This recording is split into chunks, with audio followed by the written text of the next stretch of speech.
I am Kyron Lacey's mother, and I will not accept any belated apologies. My beloved son left me 5 months ago, and you can't imagine, at the very end of his life, he still thought everyone hated him. It was an accident that had absolutely nothing to do with him, yet it not only brought him worldwide ridicule, but also destroyed his career and ultimately took his life, all because one man lied to him. Everyone blamed him without knowing that Kyron's car was farther from the crash site than his longest catch distance in college. How could he possibly have caused that accident? If not for that accident, he would still be alive today, playing in the league. The truth has finally come out. But so what? My child will never come back. He left this world full of pain, while those who so easily accused him now want to erase it all with a single word. Do you know? In his final days, he kept asking me, "Mom, why doesn't anyone believe me?" That kind of despair still echoes in my dreams to this day. At Kyron's funeral, holding myself together with what little strength I had left, I sang one last song for him, "I Will Always Love You," hoping my dear son could finally rest in peace.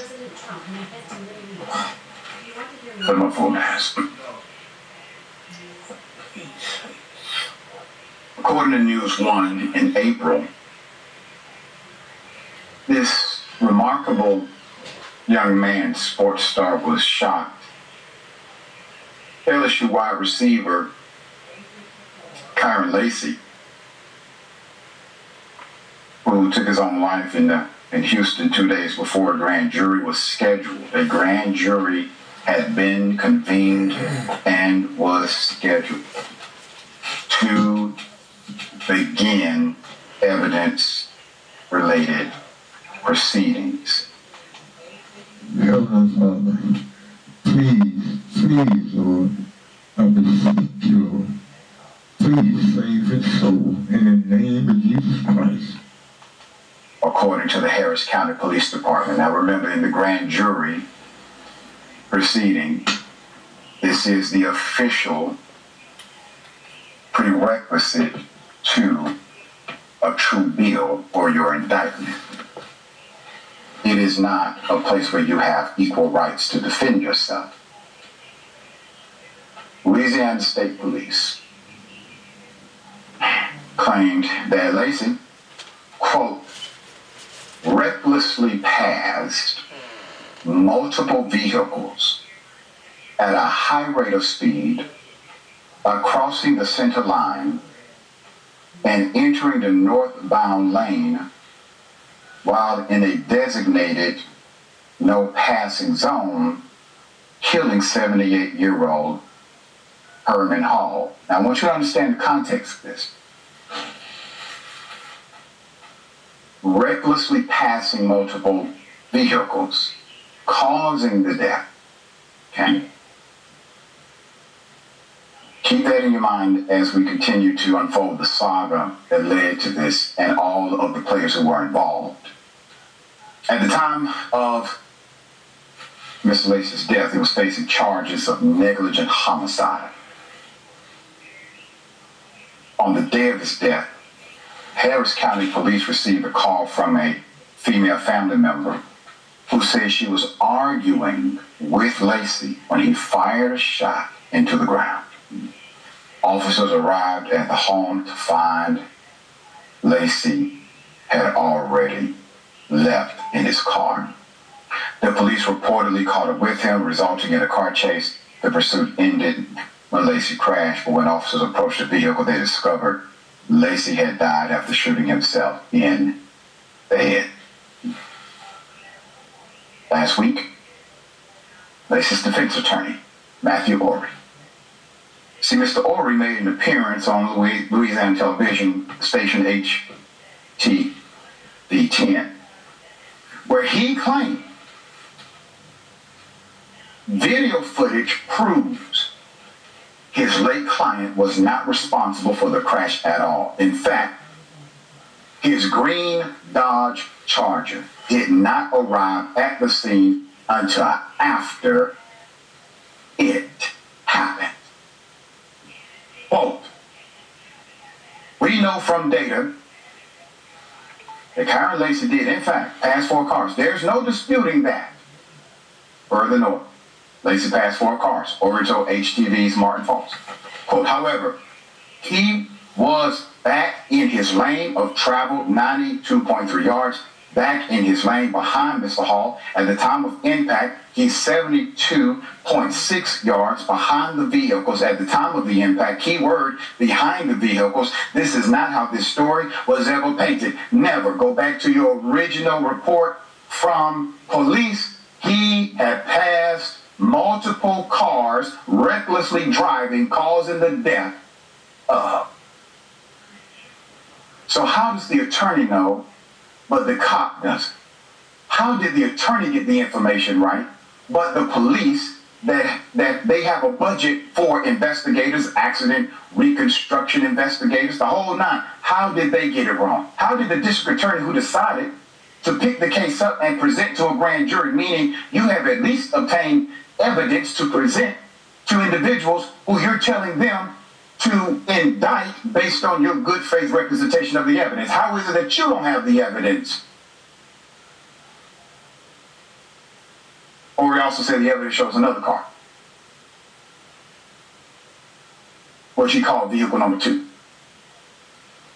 The truck that crashed into the vehicle Hall was in, going nearly 50 miles per hour, just 0.5 seconds behind it and 1.5 seconds before the crash. He also provided body cam footage of an officer talking to a man in that truck who claimed that the driver of vehicle 2, the same one that he, the attorney, uncovered, is the one who caused the crash. You have an official eyewitness confirmation. Now, how did this get to the place of a grand jury being convened? Because the fact that you have an eyewitness at the scene who says, no, it was vehicle number 2 rather than vehicle number 1, that gives you the reasonable doubt required for a DA to say, I can't prosecute this case. Because the eyewitness says, this is what happened. There's more. The officer identified as Tyler Warner appeared to pressure the driver to implicate Laci. But the driver refused. Now, why is this coming out now? Well, it would have come out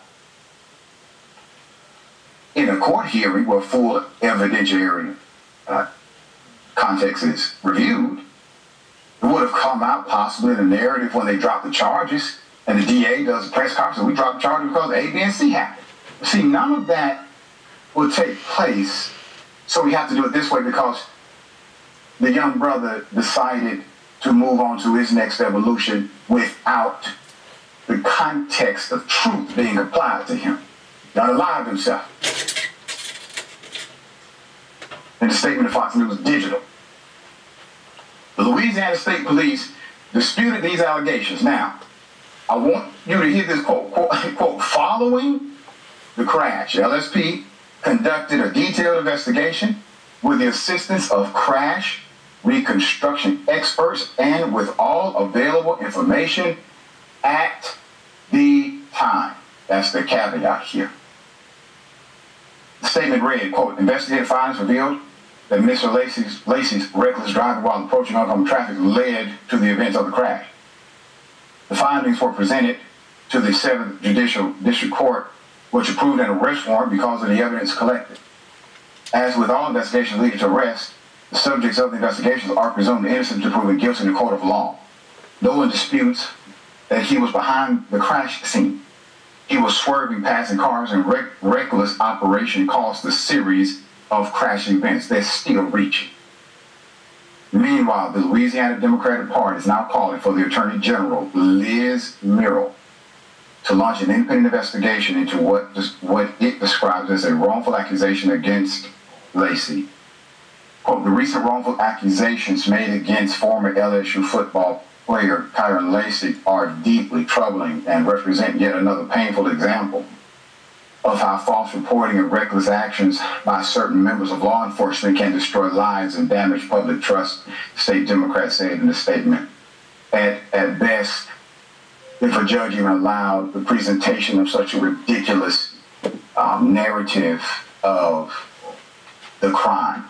At best, you have a potential, perhaps, circumstantial dynamic, but you do not have simple cause and effect. What you have presented is cause, potential cause, possible effect based on potential cause. That never makes it to a criminal trial. In the jurisdictions I'm aware of, maybe a civil court, you present evidence, allocation of blame would somehow be broken down by percentage of fault. They have these things. But the attorney has provided you the information that you chose not to provide us with, because he laid out facts, provided evidence based on your own cameras, your witness statement that somehow never made it to the media, and also that he was actually behind the accident before it ever happened, meaning he could not have caused it. It's real simple here. All right, sharing thoughts. Doc, I'm so disgusted. My heart breaks for this young man's mother. She should meet the mother of Ronald Breen. Who is Ronald Breen? Well, the Louisiana State Police know exactly who Ronald Breen is. They lied after beating that brother to death and claimed it was an accident. No, they can't be credibly accused of beating or killing this promising young star and the beautiful son of this black woman, but he's still dead and they're still involved and still not presenting accurate evidence and lying. I think it's disgusting. Question everything they present and then question the governing bodies. You mentioned the governor and others who continue to protect this mediocrity, and perhaps it seems much worse. Yeah, for law enforcement to release a statement saying you're still innocent in a court of law until proven guilty, you're not the court of law.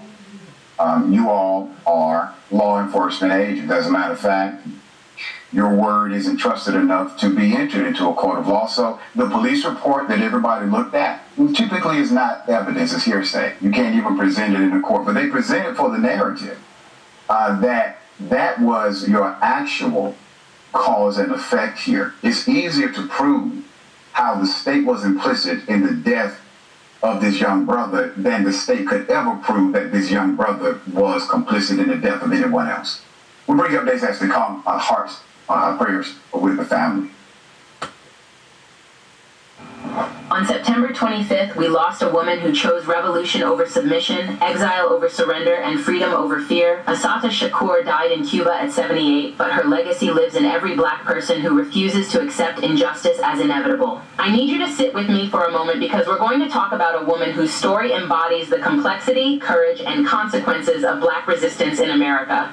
Friday, September 25th, 2025, Assata Shakur passed away in Havana, Cuba, where she had lived in political exile for over 4 decades. She was 78 years old. Now, before we dive deep into this conversation, I want you to understand that we're talking about a human being whose life was shaped by the violence of American racism and who made choices that many will judge, but few will truly understand. We're talking about someone who became both a symbol of liberation and a target of state power, someone whose very existence challenged America's narrative about itself. Assata Shakur was born Joanne Deborah Byron on July 16, 1947, in Queens, New York. She grew up during the height of American apartheid, experiencing the particular form of psychological violence that comes from being told you're a citizen while being treated like an enemy. This wasn't abstract oppression. This was daily, systematic dehumanization that shaped every aspect of black life in America. By the time she reached college age, America was burning with the contradictions of its own promises. The civil rights movement was demanding basic human dignity, and the response response from the state was often brutally violent. Assata became politically conscious at Borough of Manhattan Community College and City College of New York during an era when black students were questioning everything they'd been taught about American democracy. This is where the psychology gets fascinating. Here's a young black woman coming of age during the 1960s, watching peaceful protesters being attacked with dogs and fire hoses, seeing children bombed in churches, witnessing the assassinations of Malcolm X, Martin Luther King Jr., and Fred Hampton. The message from the state was clear.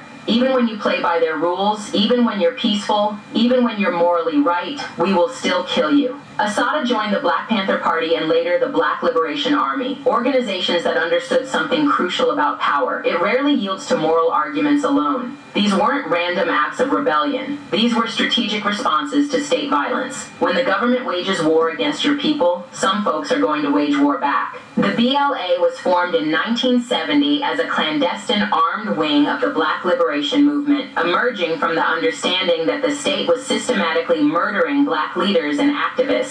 Through COINTELPRO, the FBI was literally assassinating black revolutionaries, destroying families, and infiltrating organizations. The BLA saw armed resistance as a necessary response to this violence. Now this is where Assata's story becomes inseparable from the larger narrative of how America deals with black resistance.